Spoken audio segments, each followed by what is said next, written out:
Hello ladies, it's Penny at Penny's Place. Now, the other day I did, I thought it was a lovely video. I had a lovely chat with you all, and you were very responsive to me, but so it was like talking to myself really. But I was chatting away and telling you what I'd been doing with my dyeing, with my silk dyeing. And I even showed you how I unwrapped it, etc. And then I went downstairs to upload it, and I took a photo instead. So that didn't work out very well. So I've come back today, so I'm going to end up with more and more ribbon. But if I don't do it right, I just keep doing the same thing over and over and filming it, or meant to be. So this is the one that I did unwrap, well I thought I'd unwrap review. As you can see, it's turned out quite nice. This is pure silk, and I didn't cut it very wide. I think I'm a bit mean actually with it, but it's come out beautifully. Now this was done with inks, you know, pen inks, or different coloured pen inks, which I showed you in a previous thing. So I did want to show you the silk. I've got another square in another box somewhere, but this was what I've been using, okay? And it was just a square, and I think they use it when they do silk screen painting, which no, I'm not going to get into. I feel have a fit if I start another craft. But so I'm going to tell you where I got it from. So it was from Artsy's Textiles. I just found it, you know how you do when you're roaming around the wilderness, I was going to say, around the web. So I'm wandering around the wilderness, in the web, I'll come across Artsy Textiles. You get 55 by 55mm square, so it's not a bad size, and it was £3.50, which might sound a lot for one piece of material, but it is 100% silk. And you know, if you're just doing it like shibori ribbon and that, you don't need a lot. So that's where I got it from. So I did get two. So I've got a piece still left in here, and I've got another one as well. And it came very prompt as well. So Artsy's Textiles. So here we are again. Look, okay. I've wrapped another piece round, but this time I have used fabric dye instead of the ink dye. I just did that. So this has been drying for a couple of days while I've been doing other stuff.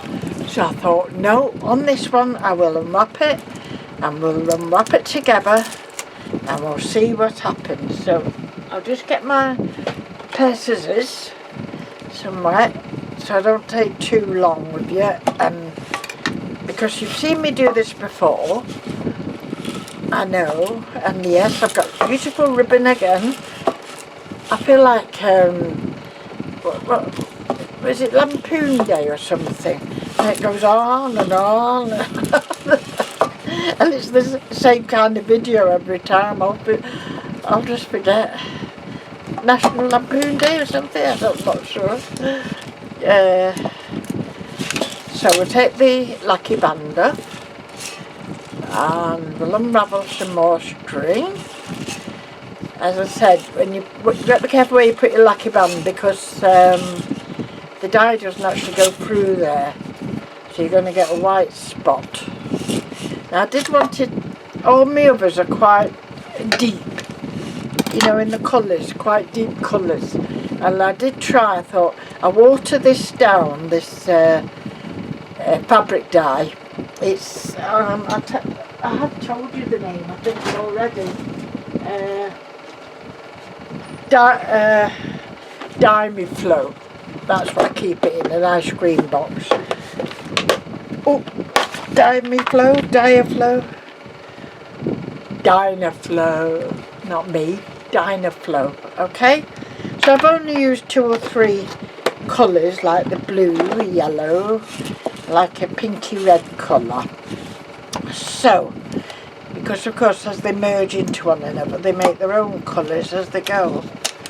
So I'll just snap these. I can afford to waste a couple of bands. Okay? It's exciting because it's like cracking open an egg, isn't it? You know, nobody has ever seen this before. It's just like cracking open an egg. And gonna wonder how it comes out again. I put some lucky tape there. I think it was just going all, it's so silky. I was having trouble holding on to it. So I did use a little bit of a strand or something there. I don't want to pull it. Have I got another lucky band in there? God knows. I think I might have. Yes. Oh. Yes, I have. I can't get it. Oh, damn. Just bear with me. I'll get it. There it is. Okay, I think that's the last one now. So it's got caught a little bit because I've used lucky sellotape in places. I was having trouble that day trying to keep it smooth. Now this is much more delicate. I quite like this actually. Yeah, not a good idea to use sellotape on it, but that's far more delicate colours. I quite like that. I like the deep ones. I do like the deep ones, but sometimes you just want a tiny bit of delicate, and that's going to look gorgeous, isn't it? Okay, so that's exactly how you do it, and then you sew all along there, up there, and then you can put jewels or whatever you like as you open it up a little bit. So I'm going to keep it like this, along with the other ones, and I'll hold them for maybe a little while, because I'm into other things as well, you know what I'm like. But no, I'm very excited to start making something that involves this. So at last, ladies, I think I've done it. So about 3 videos later, here we are. So another thing I think worked better as well, I was using a much smaller tin, less circumference, and I think it's worked better cutting a wider piece and using a bigger tin, okay, which is what I've done on there, and I do think it's worked out a little bit better on that. So we live and learn. It does cost us sometimes, but we live and learn. So I've got a bag full now, look, a whole bag full of silky polyester and string and silk, everything else. So that'll keep me going for a little while. So the other thing I wanted to show you, and I managed to save 2 lucky bands on the good. Okay. The other thing yesterday, I think it was, I'll just mind these dies away. Yesterday I was showing you some cards I've made, but they weren't brilliant because I haven't really finished them off the inside. So it was just like a quick show. So I finished them off. So I'll only go quickly through just to let you know that I have finished them off. I put a nice piece of lilac paper in that one. And I've also given this one a bit of glitter on top of the Merry Christmas, because I think it just stands out. Again, this one I've not put a sentiment on it, because it could be used, I think, for a birthday, a thank you, or any other kind of card. So I thought I'd leave that one plain, but that's my favourite painting one. Okay, I'll put that one there. This one I think I had shown you, but all you saw was I put the gold in the window, and I used a wooden horse template and cut round that in glittery foam. Found a beautiful little pink bow that matched beautifully. I've got some of these from a 12x12 pack, but they were a lot bigger, these card toppers that were inside. So I've reprinted them, but I went by 80%, I think it was, just to get a better size, because they were quite, there we are, look, quite large, you see. So that one used to be that size. So I just reprinted it, but did it smaller. So inside it looks much better now. I had to go the old-fashioned way and cut that out, and so I stuck that on, and wonder of wonders, I actually did the writing the right way, which is unusual for me. Usually I do it upside down. So I put this one in because it's just a nice little space to say what you want. So that's that one. Very girly, but very nice. This one, these are from a pack. I think you were meant to hang them up. They've got like little holes in them, so you can string them up somewhere. But I've used it on top of this organza through the open mesh. What I wanted to say is, I have done at night, got these little battery lights, the little battery lights, and if you stand them behind, you can't see it now, but it gives a nice little light. So that's something. I've just put white paper inside, but I've put an angel in, and may peace be with you, be your gift at Christmas. So that's that one finished now. Oh, this one's not finished, but one or two of my little sequins had come off, so I've restuck them, but I've not actually done inside this one, so I will be doing that. How are we up for time? What are we doing for time? 12 minutes. Okay. What else is good to show you?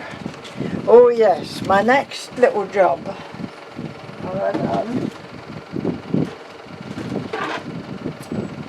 I have been doing a bit of paper mache. Now it's nearly dry. It's still a bit damp there, and Arthur's going to help me hopefully tomorrow. I want to make like a paste. So he's been raiding the shed for like polyfiller, dry wall filler, and I use tissue paper, warm water, a bit of flour. Yes, I've got the recipe off YouTube. I'll tell you her name when I come back and do this. Now the reason why I've done this, I'll show you. I had done some with paper clay, you know, all ready-made paper clay, and I think there's tin foil in that as well, and then I just covered it with paper clay, and I put very glittery glitter on it, and then went over it with Mod Podge to stick it down type of thing, you know, so it's not too rough. But why I made them was, it was meant to fit. Now I've lost them out here. Yeah, it was meant to fit these, but as you can see the proportion is entirely wrong, so they'll be used for something else. So that's why I've made this paper mache one, and so I'll go over it and make it into like a nice snowball for her or something like that, so she can rest on that. I think this is the best one face wise. I do think I need a new mould. It's the faces are getting a little bit squishy. Okay, and I've been painting other dolls' faces, as you can see. These you just as a doll face mould, but it's up to you whether you want to do closed eyes, which I did a few closed eyes, and then I thought no, I'll have a go at painting eyes and eyebrows and everything. So some have worked, some are not quite worked, but we're getting there anyway. So that's the little projects I'm on. But that was the most exciting thing, was to finally unravel my latest piece of silk. So I've done that, and because I need a few more minutes to explain my next one, I'm going to go off and then come back again. But I'm coming back within a couple of minutes. So thank you very much for watching. Stay safe. See you soon. Bye.